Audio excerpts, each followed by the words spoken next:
সেন বংশের লক্ষণ সেনের অত্যন্ত প্রিয় সভাকবি ছিলেন ধৈ। পবনদূত কাব্য লিখে ধৈ লক্ষণ সেনের থেকে কবিরাজ উপাধি লাভ করেন এবং তার কোনো বস্তুর অভাব ছিল না। লক্ষণ সেন তাকে হস্তি, সুবর্ণ, চামড়াদিতে ভরিয়ে দিয়েছিলেন। এই ধৈর বাস ছিল গঙ্গা তীরে।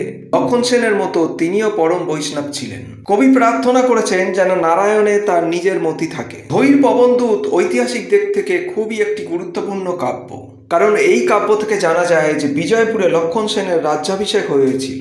লক্ষণ সেনের রাজধানী বিজয়পুরের একটি সুন্দর বর্ণনা এই কাব্য থেকে পাওয়া যায়। এই কাব্যে গন্ধর্বকন্যা কুবলয়বতী পবনকে বলছেন, বিজয়পুরে প্রকাণ্ড ছাউনি দেখিবে, সেখানে অট্টালিকার উপর একটি ঘর, দেওয়ালে খোদিত অনেক পুতুল, সে স্থান বড় পবিত্র, সেখানে লক্ষণ সেনের 7 মহল প্রাসাদ, সেই স্থানে এক প্রকাণ্ড দিঘি আছে, রাজধানীতে প্রকাশ্য রাজপথ, বারবিলাসিনীদের মঞ্জরি নিক্ষণে চমকিত, নিশীতে স্বেচ্ছাবিহারিণী অভিসারিকাগণের